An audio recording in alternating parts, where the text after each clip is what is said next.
three answers consistently came up over and over and over again, and I thought they were worth sharing. People said that if they could do it all over again, they would risk more. If they could do it all over again, they would reflect more. And if they could do it all over again, they would do more things that would live on after they're gone.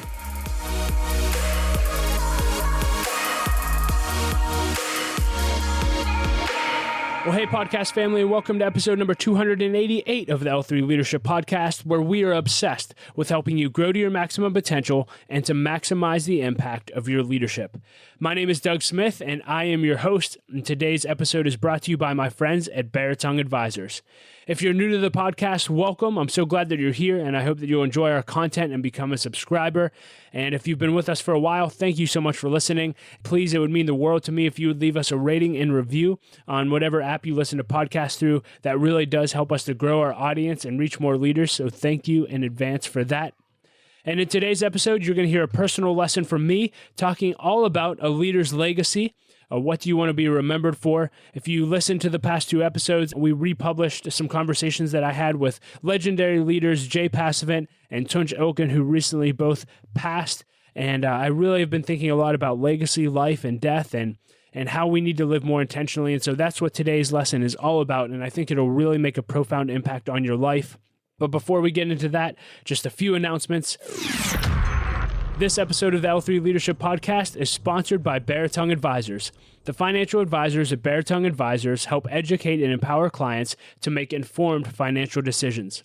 You can find out how Baritone Advisors can help you develop a customized financial plan for your financial future by visiting their website at baritoneadvisors.com. That's BERATUNG advisors.com. Securities and investment products and services offered through LPL Financial, member FINRA and SIPC. Baritone Advisors, LPL Financial, and L3 Leadership are separate entities. I also want to thank our sponsor, Henny Jewelers. They're a jeweler owned by my friend and mentor, John Henny. My wife, Laura, and I got our engagement and wedding rings through Henny Jewelers, and we had an incredible experience. Not only do they have great jewelry, but they also invest in people. In fact, they give every couple that comes in and gets engaged a book to help them prepare for marriage, and we just love that. So if you're in need of a good jeweler, check out hennyjewelers.com. And with all that being said, let's dive right into the episode. Here's my lesson on a leader's legacy. What do you want to be remembered for? Well, hey, leader, today I'd like to talk to you on the subject, what will you be remembered for? What will you be remembered for? And maybe you've asked yourself that question a dozen times. Maybe you've never asked it of yourself. But by the end of this lesson, I want to get you thinking all about your life and your leadership legacy. What will you be remembered for? What will your leadership be remembered for? What will your life be remembered for? And I'm doing this lesson because recently the world lost two significant leaders in Tunch and Passavant, and they're specifically here in Pittsburgh. And they both influenced my life in a significant way. In fact, over the last two episodes of the podcast, I republished conversations that I had recorded with them prior to them passing, and I really encourage you to go back and listen to them. I really think they'll have a profound impact on your life. But as a result of them passing, it has me thinking a lot about life, about death, and about legacy. And so I just wanted to share the thoughts that I'm processing about those subjects with you in hopes that you'll think about them too and that you'll start to live more intentionally, and so ultimately you'll leave an incredible life and leadership legacy behind. The first thing I want you to think about when it comes to your legacy and what you'll be remembered for is this. I want you to recognize that one day you really are going to die. I'll say that again, it's sobering, but it's true. I want you to recognize that one day you really are going to die. In his book, Tuesdays with Maury Schwartz said this. I love this. He said, everybody knows they're going to die, but nobody believes it. If we did, we would do things differently. In James chapter 4, verse 14, it says this. It says, what is your life? It is just a vapor appearing for a little while and then vanishing. And then one of my favorite scriptures, Psalm 90, verse 12, says this. Lord, teach us to number our days, that we may gain a heart of wisdom. I'll repeat that one. Lord, teach us to number our days, that we may gain a heart of wisdom. It's only when you recognize that you have a finite number of days on this planet that you can actually begin to live with wisdom, to live with purpose, and to live with intentionality. And I hope that you'll start to do that at the end of this lesson if you're not already. See, what I'm trying to get you to do is I want you to wake up to the reality that this is the one and only life that you get. And whether you live to be 20 years old or you live to 100 years old, this life is going to go by in the blink of an eye. That scripture said we are like a vapor. We appear for a moment and then we vanish. That is how quickly life goes by. And unfortunately, I had to learn this lesson at a young age. At 17 years old, I lost my mom, and my mom was 55 years old when she died. 2 years later, I lost my mother-in-law, and she was 47 years old when she died. I lost my sister when she was 32 years old, and I lost my grandparents when they were in their 80s and 90s. And as I processed their life and the ages of which they passed, I realized I'm currently 36 years old. If I live to be as old as my mom, I only have 19 more years left on the planet. If I get to live as long as my mother-in-law, I have 11 years left. If I lived as long as my sister, I'm already on borrowed time. See, none of us are promised tomorrow. We don't know how long we're going to be here. But what we can do is no matter how long we're here, we can live with purpose, live intentionality, and it'll change everything for us. So here's my question for you. Knowing that one day you're going to die, if you were going to die today, what would you think and feel about your life? If you were going to die today, what would you think and feel about your life? What would you regret? What would you be proud of? What would you want to go back and do? And your answer to this question tells me whether or not you've been numbering your days and living with wisdom. See, last fall, if you've been following along on the podcast, I had a mental breakdown and I had to go through therapy, and it was a very, very dark season of my life. And to be honest with you, I was afraid of dying. I thought there was something wrong with me physically, and I thought I was going to die. And while I was in therapy, my therapist was basically like, well, what if you did die? Hey, you're a believer. You believe you're going to heaven. You know Christ. What are you afraid of? Not much to be afraid of there. And as I processed that, I really thought about my life, and I thought about the life I've lived, and I realized that I'm very happy with the life I've lived. That was a big revelation for me. You know, I've gotten to travel, I got married, I had kids, I've lived for God, I have purpose, I've made a difference. I'm pretty happy with the life that I've lived up to this point. What I realized I was really afraid of is FOMO. I had the fear of missing out. I want to be here when my kids grow up. I want to see my grandchildren. I want to see my great-great-grandchildren. I want to see what else I could do with my life. And that's what I was really afraid of. I wasn't necessarily afraid of dying and going to heaven. I was afraid of missing out on what I'd be missing out on earth. And it was interesting. You know, I mentioned that we lost Tunch, Ilkin, and Passavant earlier in this podcast. And there's another legend in our city named Denny Patton. Denny's been living with cancer for, I think, almost 6 or 7 years now. He's lived far beyond his life expectancy, and I've gotten the honor of spending time with him. And in fact, I interviewed him for the podcast not that long ago. I really encourage you to go back and listen to that interview. We talk about what it's like when you know that you don't have long left on the planet. But as I was talking with Denny, I had lunch with Denny maybe 2 months ago, and he was just saying, it was actually right after Jay had passed, and he was just saying, you know, I realized one day I could just close my eyes and I won't be here anymore. But he said, you know what I'm doing? And he said, I'm studying heaven. And he bought this book by Randy Alcorn, I believe is his name, and the book's just called Heaven. And he said, I've been studying about heaven in Scripture, and you know what? I'm really excited because I actually have a vision of how incredible life is going to be for me after I pass from this earth. And that just really, really challenged me. I went out and bought the book, and my wife Laura and I are reading it now because we really don't hear a lot, and we don't have a lot of vision about what happens after we die. But the Bible has a lot to say about it, and I encourage you all to go read that book. And you can actually get a vision that, hey, one day when I'm out of here, I actually have something to look forward to. And it's going to be more unbelievable than I could ever imagine. And that'll really help you with the fear of death. But I want to go back to this question. You know, if you were to die today, what would you think and feel about your life? It's something worth pondering about. And here, I'll just throw this in, and we'll certainly go over this later. But if you're not happy with the life that you've lived and you're not happy with your answer, here's the exciting news. You're still breathing. You're still here. There's still an opportunity to change everything around. I'll talk to you about how to do that in just one moment. But this was interesting. There was a study in Reader's Digest asking people at the end of their lives what they would do differently if they could do it again. And there were a lot of answers, but 3 answers consistently came up over and over and over again, and I thought they were worth sharing. People said that if they could do it all over again, they would risk more. If they could do it all over again, they would reflect more. And if they could do it all over again, they would do more things that would live on after they're gone. So interesting. Risk more, reflect more, and do more things that will live on after they're gone. Process that. Where are you in life? Because here's the sad reality. I see so many people wasting their lives. Do you know anyone like this? Do you ever feel like this? People are wasting their lives. And here's why I think people are wasting their lives. Because I think people think that they're going to live forever. And so they take everything for granted. And I think this is part of the solution in living your legacy. Here's what I want you to do. The next thing I want you to recognize. First, I want you to recognize that you're going to die. The second thing is I want you to stop taking life and leadership for granted. Stop taking life and leadership for granted. This life is so precious. Someone wrote this, and I thought this was so profound. They said, this is the way we approach life, and this was what someone wrote in their journal. First, I was dying to finish high school and start college. And then I was dying to finish college and start working. And then I was dying to marry and have children. And then I was dying for my children to grow old enough for school so I could go back to work. And then I was dying to retire. And now I'm dying. And suddenly I realize I forgot to live. I forgot to live. Do you know how beautiful life is?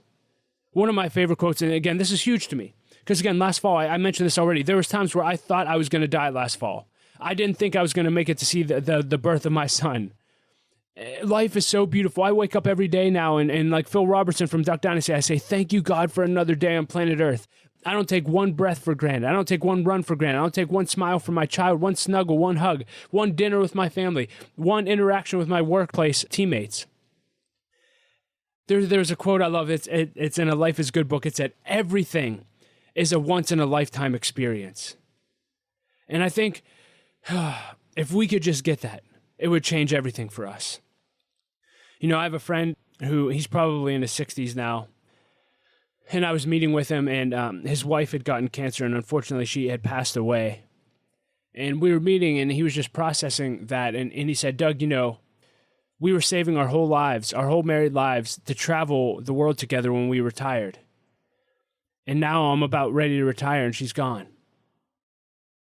I wish I would have done that along the way. I wish we would have just went for the trip, went for the vacation. And now it certainly has changed the way he lived, and he's committed to living the rest of his life with no regrets. But I just want to challenge you. Stop taking life and leadership for granted. Stop putting things off. Stop waiting for the next season of your life. Stop waiting for your kids to go to college. Everything that person said in their journal. Stop waiting for all those things and just enjoy everyday life. Everyday life is so beautiful. Go on the vacation. Make the memories. Take the time to invest in your family. One of the leaders I've interviewed on this podcast, Leslie Braxton, and I were talking, and she said, Doug, I just want you to reiterate to people, and I want you to know that in life there are no do-overs. She works a lot with executives who retire, and she helps them transition from executive life to retirement. She was meeting with one executive who had lost his family because of his career. And he looked at her with tears in his eyes, and he just said, you know, I meant to get to my family. I just never did. I meant to get to my family. I just never did. Stop taking life for granted. Stop taking leadership for granted. Don't think that you're going to be here forever, because you're not. You have one shot to make this work. And so how can you start living intentionally? How can you build a life that you're remembered for something great? How can you build a great leadership legacy? Let's talk about this. We already mentioned, first, you have to recognize that one day you're going to die, that your life is finite. And when you do that, you can start to live with wisdom. The second thing is to stop taking every life experience and everything in your leadership journey for granted. Stop taking it for granted. And number 3, determine what you want your legacy to be and start living intentionally. Determine what you want your legacy to be and start living intentionally. A few thoughts here. James Carter said this: most people don't lead their lives, they accept them. Don't be that person. Mae West said this. She said, you only live once, but if you do it right, once is enough. And John Maxwell said this. He said, people will summarize your life in one sentence: pick it now. And how true that statement is. You know, I had the honor of going to Jay Passavant and Tunch memorial services, and everyone that spoke about their lives basically summarized their lives in one sentence. And because Jay and Tunch lived their lives with such intentionality, I can promise you they'd be happy with the sentences that were summarizing their life. Because over and over and over again, people just said how much of an impact that they made in their lives personally. And that's what I love. Because at the end of the day, we're not remembered for what we do, but by the people that we impact. I'll say that again. We're not remembered by what we do, but by the impact that we have on people. That's all that's going to matter at the end, is people and relationships. And so as I walked away from those memorial services from Tunch and Jay, I just thought, I want to live a life like them. I want to give my life away to people and impacting people, because that is all that's going to matter in the end. And if this was my funeral, if people were saying, hey, with Doug's life, he helped change and impact my life, I'm going to be a happy camper. And so remember, people are going to summarize your life in one sentence. Pick it now. So how do you pick it? Very, very intentionally. What I would encourage you to do is to create a life plan. This is something we have everyone do in our mastermind groups because we think it's so essential for living a life of purpose. But you need to create a life plan. A couple of resources for you. One, I got this from the book Living Forward by Michael Hyatt and Daniel Harkavy. So you can actually buy the book, Living Forward, and it'll walk you through the process of creating a life plan. And Daniel Harkavy has a company called Building Champions, and they actually have a life plan template that you can download and use to create your life plan. So if you just Google Building Champions Life Plan, you'll find it and be able to download that. It's a great resource. And if you're interested in learning more about this after this episode, I interviewed Daniel Harkavy a few episodes back. I really encourage you to go back and listen to that episode. But if you're unfamiliar with a life plan, this is a time where you set aside a day or two to get off site and actually plan your life, every area of your life. And so you'll take some time and you go over every category of your life, your spiritual life, your marriage, your family, your kids, your finances, your fitness. There's a ton of buckets of your life. And you basically take each bucket of your life or each category and say, okay, at the end of my life, what do I want to be remembered for in this area?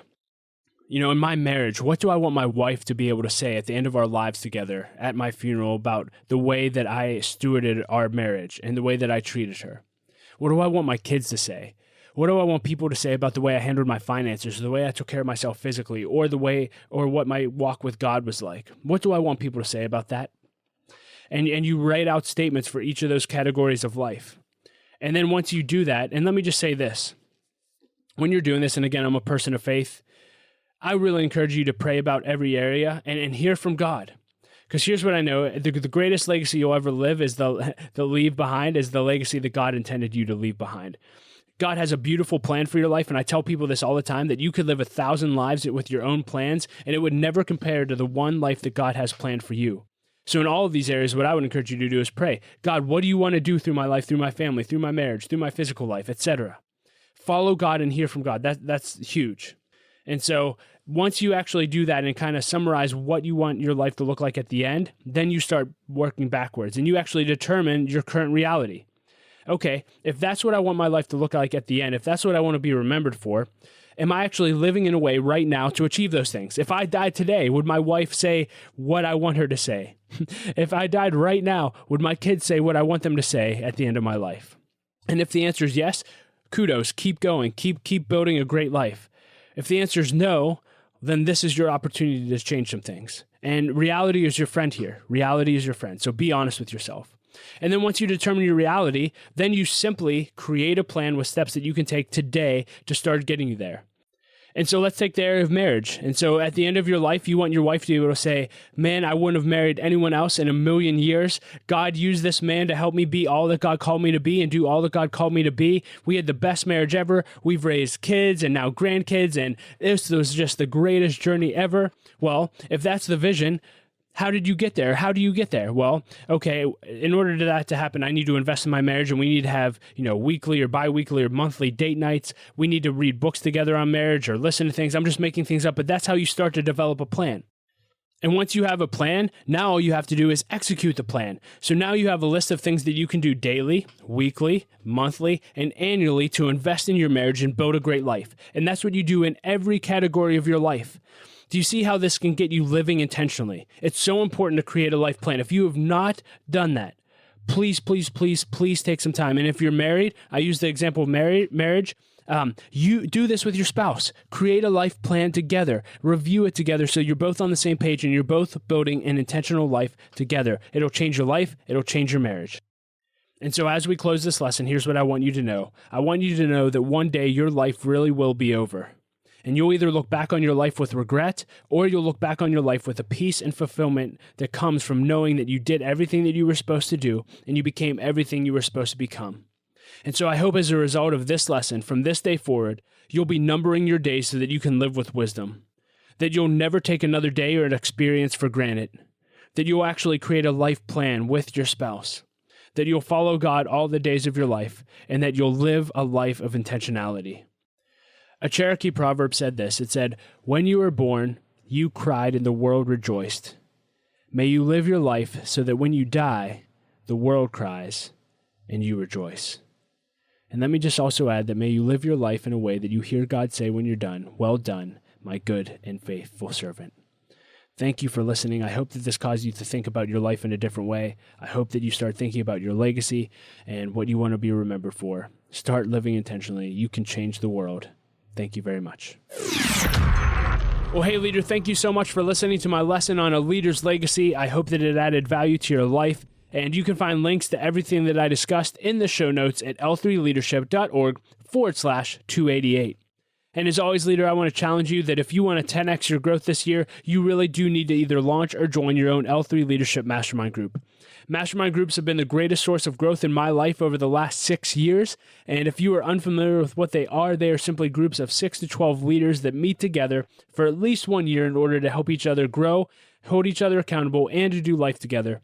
So if you're interested in learning more about mastermind groups, go to l3leadership.org/masterminds. And as always, I like to end with a quote, and I'll quote Gerald Brooks, dealing with legacy. He said this, he said, "The sooner you realize that the score in life is not kept on earth, the happier you will be." So good. Well, hey, I hope you enjoyed this episode. Laura and I love you so much. Keep leading, keep making a difference. Don't quit. We believe in you. Talk to you next episode.